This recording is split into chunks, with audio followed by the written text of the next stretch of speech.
It's kind of hey y'all that are listening to this live. It's this is kind of like Clubhouse has done this to me. It's like I like hiding behind the not being seen. Clubhouse has completely turned me into a non-visual, but a very verbal person. Alrighty, so here we go. All right, welcome. It is Cindy Lou of the Be Bold You podcast. Becoming Bold You podcast is what it's going to become, and that's a whole story in and of itself, which I will share in another episode. So, how I came to meet my guest today, Jack Perez, is actually through Clubhouse. That's why we started chit-chatting about Clubhouse at the beginning of this, which I may leave on there. It's a little bit fun. I like to do my recordings as live and raw as possible. I could spend hours editing, and I probably will start doing a little more of that thanks to Clubhouse and learning more about podcasting and what people are looking for. But sometimes you just got to get out there and do it and not worry about it. What do you think of that? I agree. Jack? Yeah, it's better to do it than not do it. Yeah. And the message gets out and people can, see and hear. And for those who are watching today, you're not going to see our faces. You've got our faces. They're right there, our nice posed photos that look amazing and we feel good about ourselves. And sometimes you just got to feel good about yourself and not worry about what you look like. 100%. I totally agree. Yeah. So I usually start with asking these 10 questions, which helps me to get to know my guest better and the people that we may be also talking with. So, Miss Jack, these are simple questions, although sometimes people say, hard question. So they're not hard, thought-provoking, yes. So what is your favorite color? My favorite color? Wow. Well, I have multiple favorite colors because it depends on what it's for. But I would have to say probably red. And I don't use red that much, but it is definitely in my mind's eye my power color. It's my accent color. So, the case for my iPhone is red. I'll have a red chair in the room. The accent pieces in my kitchen are red. I just like the power of red. I was going to say, that doesn't seem to shock me for you at all. Because you what I've learned from just getting to know you and checking out your website and being with you in your rooms more than anything, is that you love to empower women to own their power. Yes. And to step into that. So I love that. It's a perfect color for you. Thank you. So are you more introverted or extroverted? Cindy Lou, this is going to be really surprising to you, but no, I'm going to say you're introverted. I'm an ambivert. So me too. I am right on the middle. So the Myers-Briggs, that Myers-Briggs test. I am slightly an E, slightly extroverted, and I can be very extroverted and enjoy that and enjoy being, in the middle of what others might perceive as chaos, right? In the middle of a party or in the middle of a room. I love hosting rooms in Clubhouse and, having lots of women interacting and whatnot. But I have to turn around and recharge on my own. I absolutely adore alone time. And I haven't gotten much of it in the last year. Ironically, the pandemic has made it so that I haven't really been alone much, to the point where I ran away last week. I think we were scheduled to have this chat last week, and I ran away from home and was trying to minimize the amount of hours I was spending online at that time because I thought I'd take that time to really rejuvenate. And so I appreciate that you were willing to reschedule our chat. Yeah. Totally. And for those who may have watched previous ones and you see us on the screen, I did. We're just going off screen today because we want to. And I want to ask you another question about that whole introvert, extrovert, ambivert thing, because some people have told me there's no such thing as an ambivert, but which one energizes you more? Well, here's the deal. They both do, depending on the mood I'm in. There are times where I get such a charge out of being in the middle of a live event with lots of people. I love to speak in front of people. I mean, yeah, I get a lot out of that. But then I could turn around and spend 3 days completely alone at the beach with no one else around me and be completely content. And now I'm still talking out loud, by the way. It's just that I'm the only one hearing me. I do talk to myself. Well, we talked about that in a clubhouse room a couple of weeks ago about, are you an introverted or extroverted processor? Like, how do you think and how do you process your language? And that was another whole fun discussion. Yeah, I do process out loud, right? I mean, I am a verbal person. So I do process out loud, but I don't necessarily need to have an audience to do it. I'm Yeah. okay. I'm okay with just me, myself, and I. So when I would get overstimulated from being around people too much, then I start talking super, super fast and don't shut up. And I can't stop. I can't stop. And I had one girlfriend who understood and said, you need to go home and be alone. Yeah. Do you have a trigger like that kind of clues you in, that helps you to know when you've had too much people and you just need alone time? I do the opposite of you. I start to shut down. Okay. I'm just not available. So the energy dissipates, the clever, I fancy myself as someone who enjoys puns and clever play on words. I love verbal banter. But if I'm done, if my sponge is full and I just need to be alone, I no longer find myself engaging in witty repartee. I just shut down and I become pretty quiet. So I kind of do the opposite of you. I just become very quiet, and it's clear that it's just time for me to take my ball and go home. Actually, I don't know as it's the opposite of me. I think with that particular friend, that was her cue to send me home because I wouldn't stop talking to her. Ah, okay. Okay. But I'm thinking as you're saying that, yeah, now anyway, I do the same thing. Like, I just withdraw totally and stop talking and become like this wallflower sitting in the corner watching everything happen. Yeah, usually I just take myself home at that point in time. I can't always, but yeah, when you can, you can. All right. So, what quote or phrase encourages you the most? Oh boy, I'm not going to get it 100%, I bet. But the quote is, be the kind of woman that when your feet hit the ground, the devil says, crap, she's up. That is one of my favorites. I love that quote. I absolutely Like, love that quote. The other quote that I absolutely adore, and I think it's a Katharine Hepburn quote, is uh,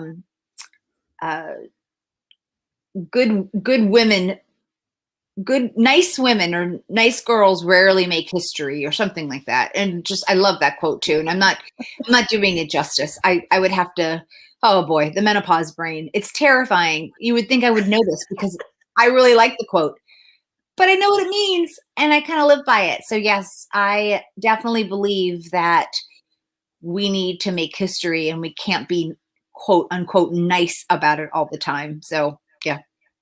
so you talked a little bit about what energizes you as far as your ambivertness. Is there anything else that energizes you? Like, what just energizes you in life? Oh gosh, so many things. Traveling, adventure, singing. I love to sing. I love to perform. So being on the stage is a very energizing place for me. I also enjoy exercising. I'm an endorphin junkie.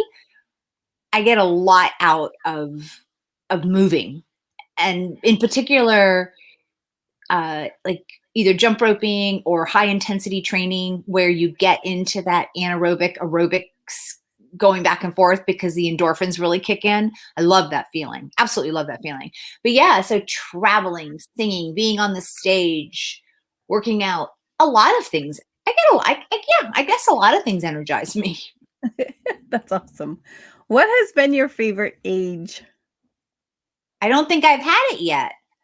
I love that answer. Yeah, I don't think I've had it yet. I love that answer. I don't think anybody's ever given me that. I love it. Oh my gosh. Are you a reader or are you like a song listener? Which one's your preferred? Oh, I'm definitely a song listener. I used to read a lot before I became a mother. And then, I don't know, becoming a parent completely, I don't know, it ate up every bit of free time. And now as an entrepreneur, I spend an inordinate amount of time reading and researching, but not books, so to speak, but information, latest reports, that sort of thing, or writing, because I'm a writer. I write a weekly essay for my Cool Life platform. So I'm always, quote unquote, reading. But to be honest with you, I don't even try to pick up a book and start it and finish it. But I love music. And what's great about that is that I can always have music playing in the background. Well, not always, not if I'm on the phone or whatnot, not in Clubhouse, but often I can have some music in the background while I'm working. And I really do enjoy, I'm very much a music person. Who's your favorite artist right now? Right now. Right now, I am stuck on Andy Grammer, and I cannot get unstuck from Andy Grammer. Andy Grammer. I've never heard of Andy Grammer. Oh, sister. So send me your favorite link on YouTube, and I'm going to post it in the comments. I will do that. I will do that. He has such inspiring and empowering songs. And what I absolutely adore about him is that he really loves his family and he loves his mother, and he writes songs about his family and his mom. And they're just such feel good songs. They make me really happy. And I got tickets to go see him for my son when my son turned 17. I got to go with him. I mean, I got us tickets. I knew it was one of his favorite artists. I didn't know Andy Grammer very well at that time, but I went with my son to the concert, and it was one of the best concerts I've ever been to. I mean, it's definitely up in the top 10. And now maybe it was because in part I was sharing it with my son and we were both really into it. So we had a shared experience, and I'm sure that enhanced it for me tremendously. But I will be happy to send you a link. Yeah, that'll be amazing. I love learning of new artists that I haven't heard of. They're not new. They're just ones I haven't heard of. He's relatively new. I mean, he's young. I think he's in his 30s. He hasn't been around.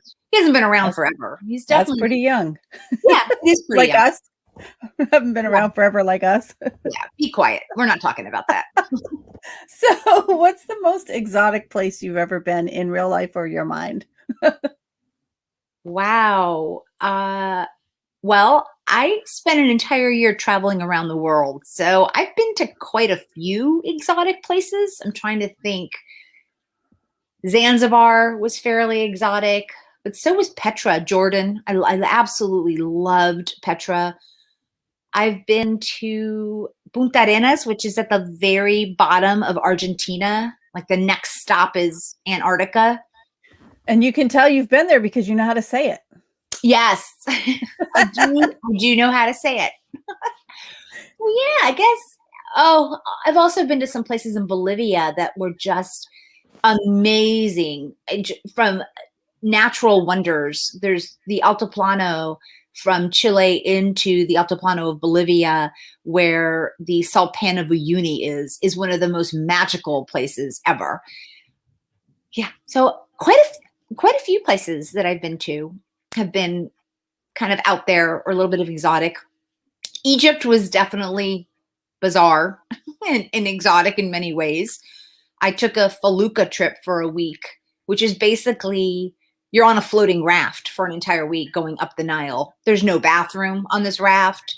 It's just you go to the bathroom. They just sort of shove the raft into the sandbank and you hop out and you find some place to go to the bathroom. And, and you're not the only one who's probably used that part of the sand anyway, because they've got their horses and their camels. And yeah, it's pretty crazy. That was definitely one of the more uncomfortable weeks of my life, but yet it was incredibly enriching. Wow. What brought you to, I'm going to talk about this for a minute or two because I want to. What brought you to like go around the world like that? Oh, I have had wanderlust since I can remember. The funny part is that the first time I got on an airplane, it was the day I turned 18. I turned 18 and I had my best friend at the time, her boyfriend was a pilot. Their surprise to me was they picked me up that morning. I grew up in Fort Lauderdale, Florida. They picked me up that morning. I had strict instructions of what to bring. And the next thing I know, we were going to this small executive airport where they had rented a twin engine Cessna. And they flew me to the Bahamas, to Freeport, Bahamas for my birthday for that one day. Isn't that crazy? Oh my word. I love that. That is crazy. Yeah, that would build wanderlust into you for good. Yeah. And right? Honestly, after that, I couldn't stop planning travel. It just was crazy. Like I have been traveling my whole life. I had always wanted to take a year to travel around the world. And I had asked, I was married at the time, and I had suggested it to my husband at the time. I was in my early 30s. And he was, he came up with a long list of reasons why we couldn't. Why we couldn't. Yeah. And then a few years later, I was 36 maybe, and we were having a conversation because we both worked together. We had a marketing and PR agency in San Francisco, California at the time. We were having a conversation. I'm like, I think I'm thinking maybe we should have a baby. We weren't going to have kids. I'm like, I think maybe I'm changing my mind. And he looked at me, he goes, why don't we go around the world? Let me fix that problem. Right. And I was thinking to myself, well, if I had known that was going to be the answer, I would have brought this up a long time ago. So you went around the world with him?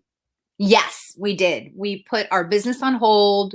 We sublet our apartment, our condo in San Francisco, and we got a couple of backpacks and a pair of hiking shoes and a pair of Tevas. And Cindy Lou, we did this before any smart device. We didn't have a phone. Right. We had watches that had compasses on them. We had books, like Frommer's Guide and photos, talking to other travelers. We had to use maps, paper maps, to find places. Yeah. That will boggle the mind of some of the listeners. And it will also trigger the mind for others as to, yes, that was life. Life was like, there was life before Yelp and before TripAdvisor and all of those services that now put in, before automatic apps that translate language for you. There was no one translating language for us. We had to figure it out. So yeah, it was a different way to travel. Well, it was the only way to travel back then, but you just wouldn't even think of it that way now, right? There's so much technology that we have at our fingertips that makes the idea of traveling around the world so much easier than it was when I did it. Yeah. And if you're not able to physically travel, you can travel around the world by watching the videos and the explorations of other people, which is why these travel blogs are so popular, because not everyone can jump on a plane and go. That's true. And particularly the last year has been so hard on people that I know that travel blogs and virtual travel has made a pretty big splash. Yeah. Yeah, I probably could have, I'm not good. I don't like to could and should myself, but I probably could have done a little more like going out and photographing New Zealand and putting that out there, but I might do that in the future. Well, you do live in a beautiful country, which I Yes. have not visited yet. That is on my Well, list. come on down. There's a bunch of people who I want to come. I'm like, we're gonna have this like ginormous party here in Owaka with all my friends from Clubhouse. We should. Well, I'm putting I have a trip that I've put together with somebody else I've met on Clubhouse. We're taking 9 women to Tuscany, Italy in May of 2022. If that goes well, if not the actual trip, but if getting that off the ground goes well, we should think of doing one for my Cool Life community in New Zealand. That would be a wonderful opportunity. Absolutely. I mean, especially if you've got hikers. Some of the hikes down here are just so stunning. And you do put your phone away before you get on the hike because there's no coverage. Like it's just time away with nature and it's gorgeous. Stunning. So, do you create to live or live to create? Wait, what did you ask me again? I'm sorry. Do you create to live or live to create? Oh, I live to create. I do. I live to create. I'm always thinking about what's next. I'm always, my brain does not shut off. As a matter of fact, I find it really humorous because, I'll ask my boyfriend occasionally, what's on your mind? And he'll say nothing. I'm not thinking about anything. And that just doesn't compute with me because I'm always thinking about something. Always. It's like, how can you do that? How can you think about nothing? It's talent, isn't it? It is not possible. Well, not for me, it isn't. No, me either. I think we're identical twins. We might be. But yes, I definitely live to create. Yeah. Who's been your greatest influence? They can be dead or alive. My greatest influence. Interestingly enough, I would have to say it was my father. And that sounds potentially incredibly cliche, but I am a child of immigrants. My parents came over in 1962 from Cuba. They were refugees from Cuba. And my dad had left a law practice. He was a very successful lawyer in Havana. He uprooted his entire family, his wife, my mom, and my brother, who was 6, to take a chance in another country because he just couldn't live under the restrictions that were being placed on him and his family and his country at the time. That man, without speaking a word of English, took his PhD in law and went and became a janitor and went back to night school at Temple University, which is in Pennsylvania, and got a master's in education and became a Spanish teacher. But he didn't speak English. He had to do this with to be honest with you, in my opinion, he never really learned how to speak English very well. Right. But, his students understood his English. I couldn't. Whenever he would want to talk to me, it was very funny. And he'd want to talk to me about something serious. He would immediately change to English because he thought, well, she's American. That's her primary language. We're going to switch to English. And I would always look at him and say, look, this sounds like it's serious. Please switch to Spanish so I can truly understand what you're telling me. So I can hear your thoughts and not just the words you think are supposed to be stuck in here that don't make sense, Dad. Because I actually know the definition of those words and it's not that, Dad. Exactly. And so from him, I learned never to give up. I learned the value of education. He used to tell me they can take anything from you. They can take your home. They can take your money. They can take your job. They can take your family, but they can't take away your education. Yeah. You have that, it's yours, and no one can take it from you. Yeah. That was a really valuable lesson. And the lesson to not give up, to be very tenacious and determined and driven. I have to say, those lessons are lessons that I use every single day of my life, even now. And now I know why we're twins. Our fathers were twins. Okay. My dad didn't speak Spanish, but he had those same exact things. And we grew up in the house with Zig Ziglar playing. Like that was like, that just happened all the time. And my dad was so influential in my life to, don't be ordinary or don't be ordinary. Right. To the point that I actually had to have a little healing of that this year. Didn't even know that I had put this pressure on myself that I couldn't be ordinary. And every now and then you just need to be ordinary and not worry about the pressure of being something Agreed. that We people all have to take moments of respite, just yeah. where it's really okay to be still and to not have the plumage out. I agree. It's too exhausting. Yeah. Yeah. So this is the last of the 10 questions, and then we're just going to open conversation between the two of us. So what one word describes you best? So and the word that's coming to mind, I'm just going to go with it now, is tenacious. I don't give up very easily. My ex-husband at the time we were married, he used to say things like, "Oh, if Jack says it, she's going to make it happen, whether it's today, tomorrow, or 10 years from now. If it comes out of her mouth, it's going to happen." So tenacious, yeah. So do you run into the same problem that I do where somebody says to you, well, that's never been done or it can't be done? And then you spend all your time and energy in your brain thinking of ways that it can be done? I Maybe have it's been just me. lucky enough that I haven't had anyone say that to me. And maybe they don't say that to me because they're afraid to.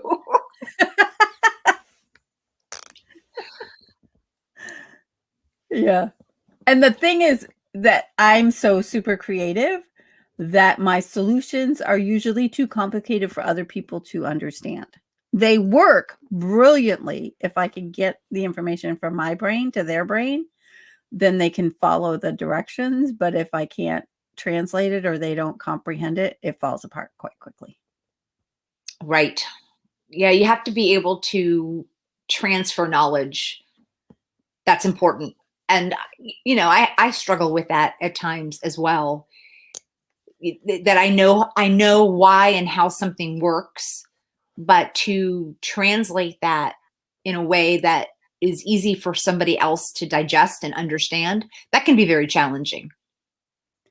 Which is super hilarious because one of the things that I'm doing right now is I'm helping women that are 60 plus with their computer stuff and the basics, like the very basics. Everyone's ignoring that piece. They talk about, they'll like go watch a tutorial and they'll just say something like, you just download this here. And the person's going, okay, how do you download? Like, Right. they're completely lost. And so what I teach is the assumptions in trainings. I teach the pieces that they don't talk about, the pieces, the jump over pieces that they don't even know has happened. That makes sense because you're right. I mean, I think we just take it for granted. If you are a tech person or you spend a fair amount of time on either your phone or social media apps or your laptop, it's not, you wouldn't even think twice about saying download. I've run into those issues on Clubhouse as well because there's no manual for Clubhouse. Right. There's all these buttons. And if you don't quite get it intuitively, like what button is for what, it can be very confusing. Yeah. They're in the process of actually creating a manual now, which is exciting. It'll be online, of course, but they are doing that. They're working on reformatting their whole onboarding for new people to come on because they realize the level of people that are coming on now, it is not possible for all of them to be properly onboarded by somebody individually. So That makes sense. yep. So it's pretty exciting. So you and I are going to be talking in a couple of days on Clubhouse. Actually, I know we're talking about Clubhouse a lot here. That's because that's pretty much my life right now is Clubhouse. I spend a fair amount of time on Clubhouse, but I also have a business that requires a fair amount of my energy to be spent on my business. I wish I had more time for Clubhouse. It's certainly fun, but I have to prioritize Cool Life above Clubhouse. Yeah, and I'm building my business around Clubhouse and around the fact that people are coming on and need help. And so I'm launching right now a Clubhouse mechanic to walk beside you and help you with the mechanics as you get going and you jumpstart. So I give you a jumpstart. That's great. It's super exciting. Be very useful. Lots of people need that. That's great. They do, because they don't, like we were saying earlier, they just, they've come into it and they're older. A lot of older people are coming onto Clubhouse because it's so simple to get onto, sort of. There's a few hoops to jump through right now to get on, but it's relatively simple to get on. I'm noticing that some of the kids are putting their parents on there and getting them set up and saying, here, mom. I think after pandemic, they're like tired of talking to their mother. They're like, mom, you need some other friends here. Have some friends. It makes sense to me that older people are gravitating to Clubhouse because it's very similar to chatting on the phone, which is something that we grew up doing and we found comfort doing. Whereas younger people today spend less time talking on the phone. They use more text messaging and Snapchat to communicate. And so the talking on the phone part is not as common for them. Yeah. Yeah. And they're discovering this whole new world of conversation and people's voices. And we're like, yeah, this is life. This is living. It's fun to go into the younger rooms and to kind of hear their conversations and realize that they're just like in awe that they can talk with people. Yes. I've been in a few millennial rooms that have been quite a treat. It's awesome. So tell me a little bit about what you're doing with Cool Life, because that is your business and it is rocking. I loved everything I saw about your website. So first, the website is Kuel, Kuel life dot, is it com? Yes, it is. It's .com. Yeah. So if folks want to go there, they can go there and check it out while we're talking about it. Yeah, it's so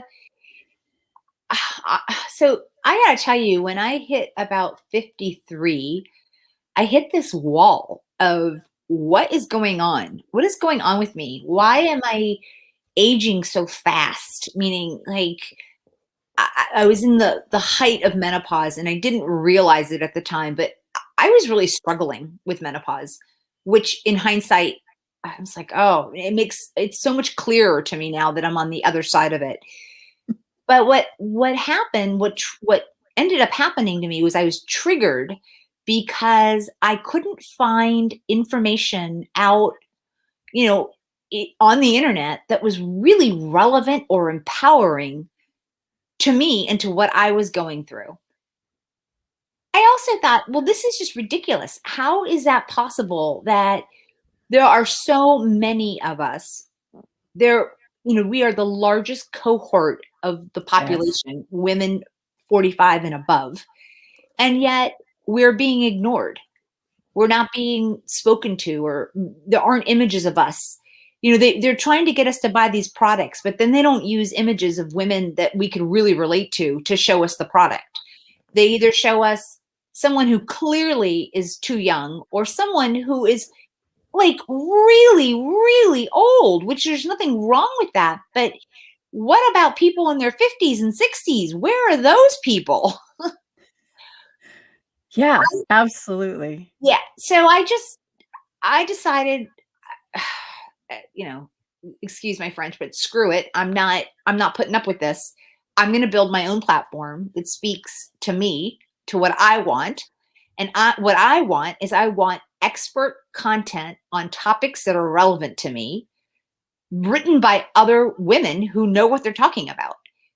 That's what I went out to pursue, to build. And I built the platform myself, the very first one. The one that's out there right now, it's version 2.0, which is far more elegant than version 1.0, which I built. And if you're thinking to yourself, hey, is Jack technical? No, Jack is not technical. Jack built that I built that platform with a combination of YouTube, Google, and buckets of tears. But at the beginning, I was writing all the content, Cindy Lou, doing all the research, writing all the content. So A, it wasn't very deep, and B, it was a lot of work. I realized really early on I couldn't do this by myself. So I spent a fair amount of time researching online topics that I know that are important to us at this stage of life, and finding the women who were experts in these arenas, then basically cold calling them and having just an informational conversation like the one we're having, where I would tell them what I'm trying to do and what my hope was and what my mission, and asked if they wanted to join. I got a whole lot of head nods. I'm so excited because I have 35 women experts who write content for that site now, and I'm onboarding another 3 in May. And I just keep getting more and more interest in growing this platform. So I'm sorry, I didn't mean to cut you off. You were going to say something. No, I was just going to say, so are you looking for new people, and what are you looking for? Are you looking for particular topics, or are you just open to, if somebody, says, hey, I'd love to share this with the world, and they can contact you? How does that work? Yes. If you are someone who is an expert in a topic that is relevant, so gray divorce, dating after a divorce, dating in your 50s, empty nest, sex, whatever it might be. There's so many topics, right, that are pertinent to us. Reach out, send me an email. You can find me on Kuel Life, Kuel life.com, and just send me an email through there, or send me an email through at info@kuellife.com, and let's set up some time and explore collaboration. I'm also looking to grow the membership. There are lots of perks just to being a member, but the most important part of the membership is that it helps keep ads off the site. I don't have any ads on the site. It's all member driven and member supported, which means that the content, it's not a pay for play. The content is real. The content comes from real experts, and that is truly what they believe and truly what's been explored or analyzed or whatever. But it's not because someone's paying us to write about it. I believe that makes a big difference in the value of the information that is available to us. Yeah, for sure. For sure. There's a place for affiliates, but then it's also nice to not have all that, right? Yes. Yes. Yeah. I have one friend of mine here who's saying, this is so good to see you. I want to join this clubhouse. Please tell me how. So for those who are listening, if you need an invite, because right now it's invite only, it will be opening up to Android soon, I think next month sometime. So it's going to become easier to join shortly. But right now you need to have an iOS device. That means an iPhone or an iPad that is version 13 or higher for the iOS, for the software that runs it. If you need help to figure out if your piece is that, just send me a message and I'll walk you through how to find that on your phone.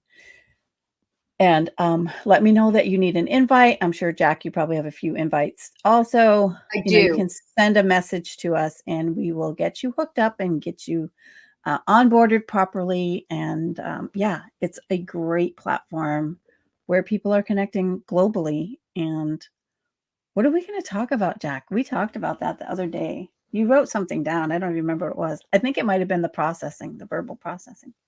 Yes, I think it was about the verbal processing. Yeah, that's going to be fun. And that's in a couple days. Yes. Yeah.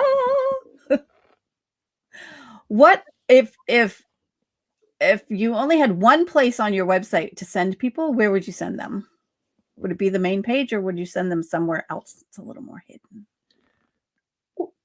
Can I say 2 places? Yes, you can. Yes, you can. This is an exception. You only could do one word earlier, but you can do 2 places. Thank you. So the first would be the homepage, because I think the homepage gives you a really good feel for the areas that we cover. And then the second would be the About page, because the About page will showcase all the amazing experts that currently contribute.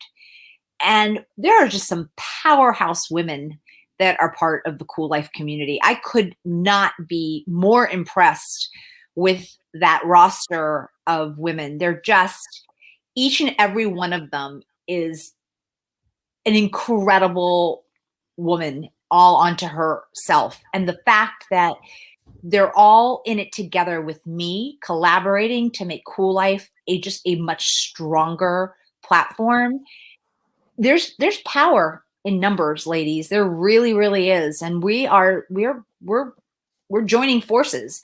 And as a collective force, it's just getting more and more powerful. So I'm very excited that I have so many amazing women that belong on that roster. So that's where I would send people, just because I'm so proud of them. Yeah. And collaboration it's the new whatever. I mean, it's just collaboration is my dream, that I live often with friends who I've met through business online. Yeah, me too. A lot of these women that are on the About page that are the Cool Life category experts, I would say most of them, if not all of them, I have never physically met, but by now I can call them a friend. And as soon as I can travel again, I know that I could go anywhere in the world where they are and meet up for a cup of coffee or a glass of wine. And we would pick up as if we had just spent, the last 20 years in a really great friendship. That is such an amazing gift for me that I've gotten. And that wasn't what I intended, but that was just a byproduct of what I'm doing. And it is one of the most pleasant surprises of my life. That comes because you're building genuine relationships with these women. Yes. Genuine relationships. And that's the piece that I think people have to edit that out. I think people who have never stepped outside of their box of these are the people I know and this is my world, have exploring that they can do. Have an opportunity to, in this day and age, meet somebody on the internet, talk with them, get to know them, and then meet them in real life. I cannot tell you what meeting somebody in real life does for you and for them. It may not be that you're, bosom buddies, like you guys are best friends forever, yet that instills in them the fact that somebody cares. Yeah, I agree. And like I said, I know that a lot of these women and I have become friends, and someday we will meet and it will be as if, like I said, we're lifetime friends. It's such a treat. I love it. I absolutely love it. Yeah. I'm looking forward to when you come to New Zealand. I will. I am indeed. I will. I will. See, that's the thing. I'm not one of those people that says, hey, I will get on an airplane. Yeah, I believe you. I won't be getting on an airplane. I have some things happening with my health, and so I won't be getting on an airplane for a while, till I feel comfortable that I can, and it may never happen again.